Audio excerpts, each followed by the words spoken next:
नमस्कार, आप देख रहे हैं न्यूज़ नाउ भारतवर्ष और मैं हूं आपके साथ ज्योति कनौजिया। इस वक्त हमारे साथ मौजूद है कांग्रेस प्रवक्ता सचिन रावत जी।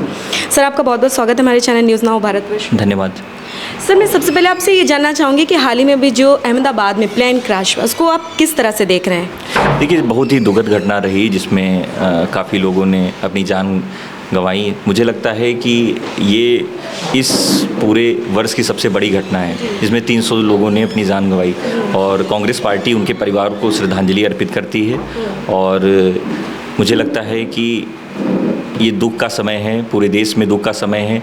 अब इस पे होम मिनिस्टर साहब ने कहा है कि ये जांच का विषय है। अब चीज़ें सामने आएंगी तब इस पे कहना कोई भी बात उचित होगी। किस तरह की चूक मांग रहे हैं आप? अब मुझे लगता है कि अब उसमें हम लोगों का तो यही है कि जो रिपोर्ट आएगी उसके आधार पे हम लोग बात कर सकते हैं, लेकिन कहीं ना कहीं एक ये समझा जा सकता है कि एयर इंडिया ऐसा सबसे बड़ा जो संस्था थी वो गवर्नमेंट से एफिलेटेड थी, लेकिन जिस तरह से उसको प्राइवेटाइजेशन किया गया, उसको टाटा ने टेक ओवर किया और उसके बाद अब क्या रहा क्या नहीं ये रहा, अब ये तो जांच में रिपोर्ट में संभव हो सकता है। लेकिन आज दुख का समय है, देश दुखी है और हम लोग तो चाहते हैं कि निष्पक्ष जांच होनी चाहिए। जो जांच में चीज़ें आएंगी उसी के आधार पर कांग्रेस पार्टी को प्रतिक्रिया देगी। सर, जो अभी आपकी पार्टी की तरफ से भागीदारी न्याय सम्मेलन हो रहा है उसका मुख्य उद्देश्य क्या है? देखिए, हमारा मुख्य उद्देश्य है कि पूरे देश में जाति जनगणना होनी चाहिए, जिससे पता चलना चाहिए देश में किसकी कितनी हिस्सेदारी, किसकी कितनी भागीदारी, क्योंकि दलितों को, पिछड़ों को, शोषितों को, वंचितों को उनका हक और हुकूक नहीं मिल पा रहा है। क्योंकि क्या है कि जितनी भी संवैधानिक संस्थाएं थी प्राइवेटाइजेशन कर दी गई, जो नवरत्न कंपनियां थी उनको प्राइवेट सेक्टर कर दिया गया।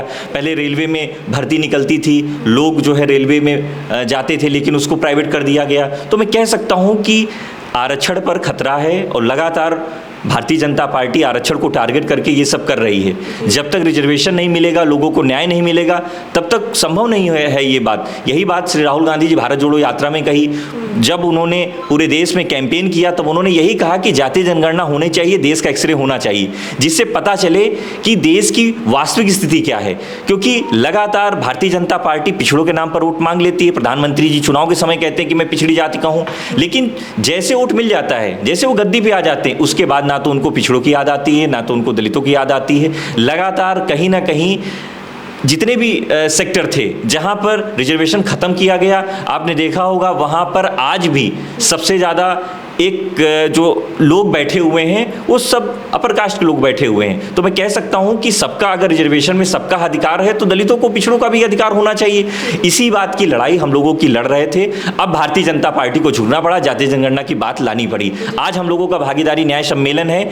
ये सम्मेलन आने वाले समय में 1 महीने तक चलेगा और निश्चित तौर पर ये ब्लॉक लेवल तक जाएगा। हम लोग पदयात्राएं करेंगे, विश्वविद्यालय में जाएंगे, पिछड़ों के बीच जाएंगे, दलितों के बीच जाएंगे, अपनी बात रखेंगे, अपनी बात बताएंगे। क्योंकि क्या है कि भारतीय जनता पार्टी मैनिपुलेटिंग अच्छी कर लेती है, बाकी उसके पास कोई ना तो कोई विजन है देश के लिए, ना तो कुछ बताने को है। तो मैं कह सकता हूं कि आने वाले समय में जब देश में जाति जनगणना हो जाएगी, देश में वास्तविक स्थिति पता चल जाएगी, तभी लोगों को न्याय मिल सकता है।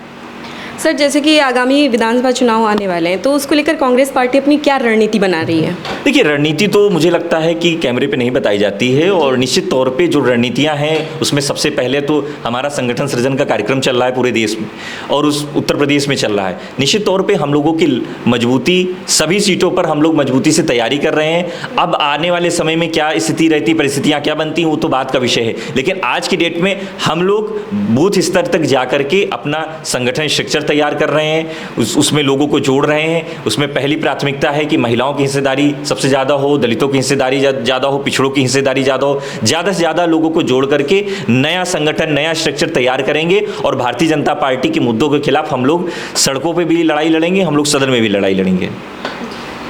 धन्यवाद। तो जैसा कि आपने देखा कि सचिन रावत जी ने बताया कि वो भागीदारी महासम्मेलन कर रहे हैं और उसमें दलितों, पिछड़ों को भी आगे लाने की बात कर रहे हैं और इसमें जो 14 जून से 14 जुलाई तक चलेगा, इस कैंपेन में तरह तरह से लोगों को जोड़ने का एक न्याय बनाने की तैयारी कर रहे हैं। इस बातचीत में बस इतना ही। बने रहे न्यूज़ नाउ भारतवर्ष के साथ।